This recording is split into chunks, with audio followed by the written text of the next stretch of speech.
ऐसा थोड़ी कि प्राइवेट हॉस्पिटल में भी सब लोग तुरंत देखने लगते हैं। अगर तुम्हारा बैकअप है कि तुम एडमिट हो गए, बुखार है तुमको हल्का सा, एडमिट हो गए और 7-5-8 लोग तुम्हारे साथ राइफल लेके खड़े हैं, डॉक्टर बैठा रहेगा चेयर लगा के, तुम्हारा कोई आदमी एडमिट है, तुमने कहा डॉक्टर ही मर गया तो साथ में विदा करेंगे तुमको।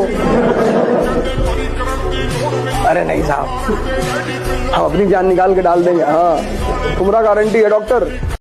एक बार जिसने धोखा दे दिया, अगर आप उस पर दोबारा भरोसा करते हैं तो आप मारे जाएंगे।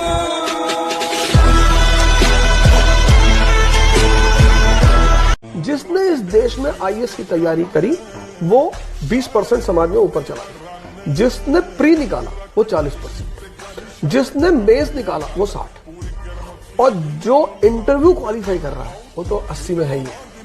तो ये तैयारी अपने आप में इतनी प्यारी तैयारी है कि सिर्फ आप तैयारी करोगे ना तो आप 20% समाज में ऊपर चले आओगे। आपका पर्सपेक्टिव, ऊपर वाला भी जब आपको बहुत बड़ा जिम्मेदारी देने वाला होता है ना, तो पहले सोचता है कि इसका थोड़ा सा टेस्ट कर ले। बहुत लोग टेस्टे में भाग जाते हैं, ए भगवान हमरा काहे लिए तुम मुसीबत लाया। चीजों से घबराना नहीं चाहिए किसी को। जिसके जिसके जीवन में कठिनाई आ रही है, आप समझिए कि आप एक सही रास्ते पे जा रहे हैं, क्योंकि वही रास्ता सफलता का है। और अगर आपके जीवन में कठिनाई नहीं आ रही है, आप गलत रास्ते पे हैं, क्योंकि सफलता का रास्ता बहुत कठिन होता है। इंडिया को भारत की तरफ बढ़ना पड़ेगा। हमसे बड़े सारे स्टूडेंट्स आते हैं, कहते हैं कि सर पहले अटेम्प्ट में सफल हो जाए, कुछ तरीका बता दीजिए। मैंने कहा योग और ध्यान। अरे सर, योग और ध्यान से क्या होता है? क्या होता है? योग और ध्यान से क्या होता है? ये सर,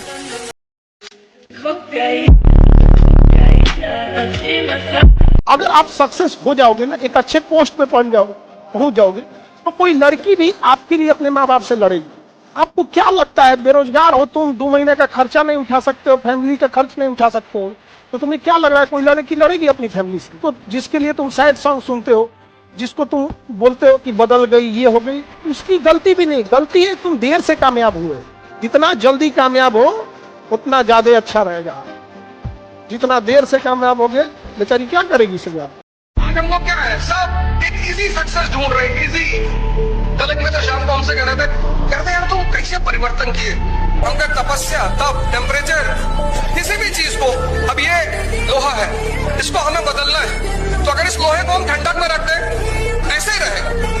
हमको इसमें टेम्परेचर देना पड़ेगा। Temperature 1700 degree Celsius.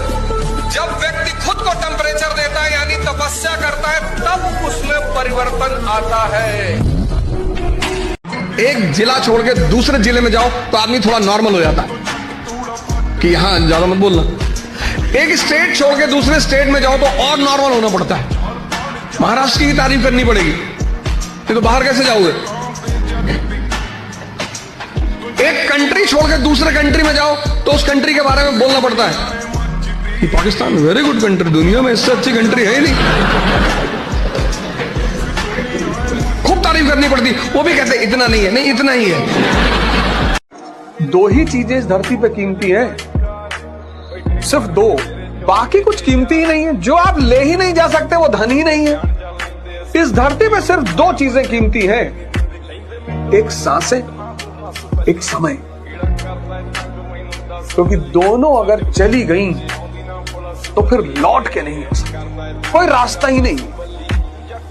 हर वो चीज जो दोबारा आ सकती है वो कीमती है ही नहीं। कीमती तो सिर्फ वो चीज है, बेशकीमती, जो दोबारा आ ही नहीं सकती। जब तुम पढ़ने बैठो और तुम अपने मन को अपने पास रखो, उसको रखने का सबसे सिंपल उपाय, सबसे सिंपल, उस वक्त पेट को खाली रखो। जब पेट खाली होगा, मन कहीं नहीं भागेगा। और यही तुम्हारी तपस्या है। तुम्हारी तपस्या हिमालय में जाने की थोड़ी है। कितना भी मोटिवेशन सुन लो, कितना भी, अगर तुमने तपस्या नहीं की तो तुम अपने आप को बदल नहीं पाओगे। क्योंकि बदलने के लिए टेम्परेचर देना ही पड़ेगा, कोई ऑप्शन ही नहीं, कोई रास्ता ही नहीं।